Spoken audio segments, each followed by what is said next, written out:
오늘 본문의 말씀은 요한복음 11장 28절에서 37절까지의 말씀입니다. 나사로가 죽은 지 나흘이 지나 베다니에 예수님께서 오셨을 때 마리아와 마르다의 귀에 예수님이 오셨다라는 소식이 들렸습니다. 이 소식을 들은 마리아와 마르다는 조금 다른 행동을 하는데요. 20절의 말씀을 살펴보게 되어지면 마르다는 예수님이 오셨다라는 소식을 듣고 나가 예수님을 맞이했다라고 기록했고요. 마리아는 집에 앉아 있었다라고 기록했습니다. 왜 예수님을 마르다는 맞이하러 나갔었을까요? 왜 향유를 붓고 머리털로 닦았던 마리아는 도리어 집에 앉아 있었을까요? 예수님과의 대화를 살펴보게 되어지면 마르다와 마리아가 왜 그렇게 행동했는지를 조금은 짐작할 수 있을 것 같습니다. 먼저 예수님을 맞이했던 마르다가 예수님과 이야기를 나눕니다. 21절과 22절 말씀을 살펴보면 이렇게 이야기하는 것이죠. 주께서 여기 계셨더라면 내 오라버니가 죽지 아니하였겠나이다. 그러나 나는 이제라도 주께서 무엇이든지 하나님께 구하시는 것을 하나님이 주실 줄을 아나이다. 지금 마르다는 무슨 이야기를 하고 있습니까? 먼저 첫 번째로는 죽음의 절망 가운데 있었던 것을 예수님께 호소하고 있습니다. 주님께서 여기 계셨더라면 내 오라버니가 죽지 아니하였을 텐데요. 그리고 한 가지를 덧붙입니다. 그러나 나는 이제라도 주께서 무엇이든지 하나님께 구하시는 것을 하나님이 주실 줄을 압니다. 그러니까 죽음의 절망과 작은 소망을 함께 담아 예수님께 아뢰기 위해 예수님께 나가 맞이하였다라는 것이죠. 마리아는 집에 앉아 있었습니다. 뒤에 마르다가 예수님이 마리아를 부르신다라고 하는 그런 이야기를 전해 듣자 그때 비로소 예수님께 나아갔던 마리아. 마리아는 이렇게 예수님께 이야기를 합니다. 32절 후반절의 말씀에 주께서 여기 계셨더라면 내 오라버니가 죽지 아니하였겠나이다. 그리고 울었다라는 것이죠. 마르다가 예수님을 만나려 한 이유가 바로 이것입니다. 또 마리아가 예수님을 만나지 않고 집에 앉아 있었던 이유도 바로 이것입니다. 마르다가 예수님을 만나 죽음의 절망을 호소하고 또 소망의 요청을 함께 드리자 주님께서 들려주신 말씀도 또한 동일합니다. 주님께서 뭐라고 말씀하셨는가 하면 네 오라비가 다시 살아나리라 주님께서 말씀하셨고 그리고 이 마르다는 27절 말씀에 이렇게 고백하지 않을 수 없었습니다. 주는 그리스도시요 세상에 오시는 하나님의 아들이신 줄 내가 믿나이다. 이것을 믿고 있었던 그것을 희미하게나마 믿고 있었던 마르다는 오라비가 죽었음에도 불구하고 예수님을 맞이했고 예수님께 나아가 그 죽음의 절망을 호소했고 그러나 작은 소망을 주 앞에 아뢰며 이제라도 주께서 무엇이든지 하나님께 구하시는 것을 하나님이 주실 것을 제가 압니다. 라고 예수님께 간구했던 것이죠. 반면 마르다는 죽음의 절망만을 호소합니다.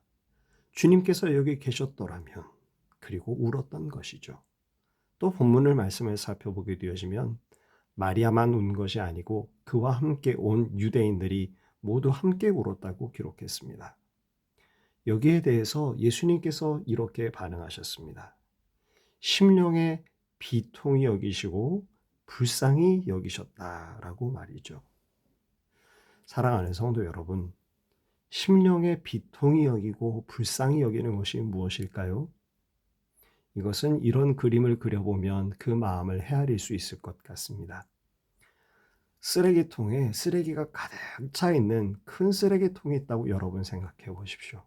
그런데 그 쓰레기통이 잘못해서 툭 하고 쓰러지게 되어지면 쓰레기통에 가득했던 그 쓰레기가 바닥을 난장판으로 만들어 버리지 않겠습니까?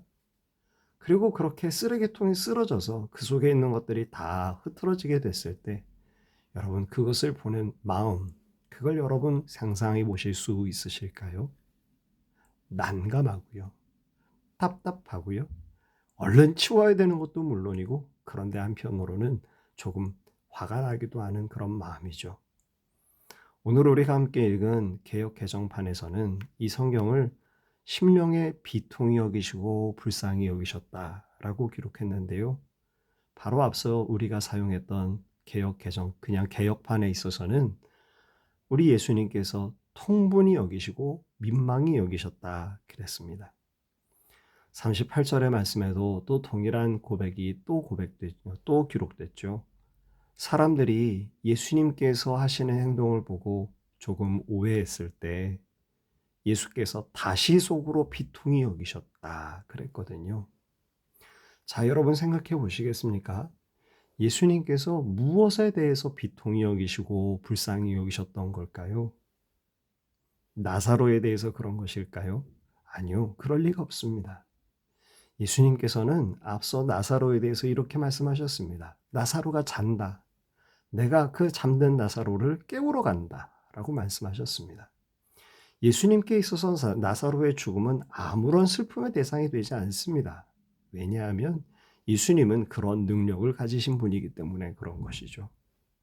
그런데 예수님께서 비통히 여기시고 불쌍히 여기시는, 통분히 여기시고 민망히 여기시는 까닭은 바로 지금 앞에 있는 마리아의 모습과 함께 울고 있는 모든 사람들의 모습들 때문에 그렇습니다. 오늘 우리는 이 본문의 말씀을 살펴보게 되어지면서 우리의 자리가 어디에 있는지를 다시 한번 돌아보는 저와 여러분이 되게 되시기를 간절히 소망합니다. 여러 모양의 어려움과 환란이 우리들에게 있죠. 그런데 그 어려움과 환란이 있을 때 혹시 그저 절망의 자리, 낙심의 자리에 있지는 않으십니까? 희미하게나마 소망을 우리가 잊지 아니하고 주님 앞에 나아가 맞이하는 마르다의 자리에 있습니까? 아니면 집에 앉아 있는 마리아의 자리에 있습니까? 오늘 우리가 이 본문의 말씀을 살피게 되어지면서 주님 앞에 다시 또 조금 작은 희미한 소망을 가지고 믿음을 가지고 주께 나아가게 되어지는 저와 여러분이 되게 되시기를 간절히 소망합니다. 잠시 기도하겠습니다. 사랑이 많으신 우리 아버지 하나님, 오늘 우리가 두 여인의 모습을 봅니다. 작은 소망 갖고 있었던 마르다가 있었고 그저 죽음의 절망 가운데 탄식하고 있었던 마리아가 있었습니다. 주님께서는 이 두 여인을 모두 불쌍히 여기셔서 오라비를 살려주시는 귀한 은혜를 덧입혀 주셨는데 그래도 주님, 오늘 우리가 어떤 자리에 있어야 하는지 우리 스스로의 모습을 돌아봅니다. 아버지, 오늘 우리가 우리의 마음과 우리의 중심을 주 앞에 두고 우리 하나님 앞에 소망을 품고 절망 가운데 사는 것이 아니라 소망 가운데, 기다림 가운데, 주의 일하심 가운데 바라보며 사는 하나님의 사람들 우리가 될 수 있도록 도와주시옵소서. 예수님의 이름으로 간절히 기도합니다. 아멘.